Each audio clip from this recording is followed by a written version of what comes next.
ঢাকাই চলচ্চিত্রের বর্তমান প্রজন্মের জনপ্রিয় নায়িকা মাহিয়া মাহি। বিচ্ছেদের পর সন্তানকে নিয়ে ফুরফুরে মেজাজে আছেন এই নায়িকা। বন্ধু বান্ধবীদের সঙ্গে সুন্দর সময় কাটাচ্ছেন তিনি। শুধু তাই নয়, নতুন উদ্যমে কাজে ফিরেছেন মাহি। 2021 সালে রাজনীতিবিদ ও ব্যবসায়ী কামরুজ্জামান সরকার রকিবকে বিয়ে করেন মাহিয়া মাহি।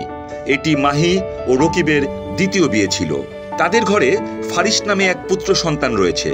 চলতি বছরের 16 ফেব্রুয়ারি ফেসবুকে এক ভিডিও পোস্ট করে রকিবের সঙ্গে বিচ্ছেদের কথা জানান মাহি। এর আগেও 2016 সালের 24 মে সিলেটের ব্যবসায়ী পারভেজ মাহমুদ অপুকে বিয়ে করেছিলেন মাহি। বিয়ের 5 বছর পরেই 2020 সালের মে মাসে সামাজিক যোগাযোগ মাধ্যম ফেসবুকে দেওয়া এক পোস্টে পারভেজ মাহমুদ অপুর সঙ্গে বিচ্ছেদের কথা জানান মাহি। কেউ না বুঝলেও আমরা আপনার প্রয়োজন বুঝি, আর তাই তো অত্যাধুনিক ফিচার সম্বলিত বিভিন্ন সাইজ আর কালারের 250-টিরও বেশি ডিজাইন অপশন নিয়ে ওয়ালটন স্মার্ট ফ্রিজ বোঝে আপনার প্রয়োজন। এদিকে সিনেমা ছেড়ে রাজনীতিতে নাম লিখিয়েছিলেন মাহিয়া মাহি। এরপর বিগত সরকারের সবুজ সংকেত পেলেও দর্শক ভোটে পড়ে যান রেড সিগন্যালে, অর্থাৎ বিপুল ভোটে পরাজিত হন। এরপর আবারও কাজে ফেরার ঘোষণা দেন। সিনেমার রাজনীতি নিয়ে রাজনীতির মারপ্যাচে ব্যাপক সমালোচনার মুখেও পড়েন এই নায়িকা। কিছুদিন ফেসবুকে তেমন সরব দেখা না গেলেও ফের সামাজিক যোগাযোগ মাধ্যমে বেশ সরব হয়েছেন তিনি।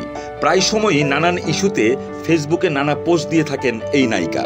কিছুদিন আগেও 2টি নাচের ভিডিও দিয়ে ব্যাপক সাড়া ফেলে দিয়েছিলেন তিনি। এবার অগ্নিখ্যাত এই নায়িকা নিজেকে ছাগল বলে জাহির করলেন। সম্প্রতি সামাজিক যোগাযোগ মাধ্যমে একটি স্ট্যাটাস দেন এই নায়িকা, যেখানে তিনি লেখেন, ফাইনালি আমি বুঝতে পারছি গাইস, আমি যে একটা ছাগল, এবং এবার আমি মানুষ হব ইনশাআল্লাহ।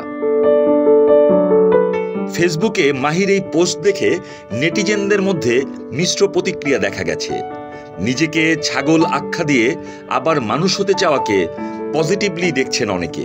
ভক্তরা বলছেন, দ্বিতীয় স্বামীর সঙ্গে বিচ্ছেদের পর তবে কি মাহি আবারও কারো সঙ্গে সম্পর্কে জড়ালেন? আবার কেউ কেউ মাহির এই কামব্যাককে রাজনৈতিক দৃষ্টিভঙ্গি থেকে দেখছেন। তবে কি ঢাকাই ছবির এই অগ্নিকন্যা নিজেকে আওয়ামী রাজনীতি থেকে গুটিয়ে নিচ্ছেন? কারণ যাই হোক, নিজেকে যে নব উদ্যমে সাজাচ্ছেন মাহি, এ কথা নিশ্চিত করে বলা যায়। মাহিকে সবশেষ সাকিবের রাজকুমার ছবিতে ক্যামিও চরিত্রে অভিনয় করতে দেখা গিয়েছে। এরপর অভিনয় নিয়ে ব্যস্ততা না থাকলেও মডেলিংয়ে সময় দিচ্ছেন তিনি। কয়েকদিন পর পর সোশ্যাল মিডিয়ায় ভিন্ন সাজে দেখা মেলে এই চিত্রনায়িকার। শৈবাল আদিত্য, নিউজ ডেস্ক, ইত্তেফাক।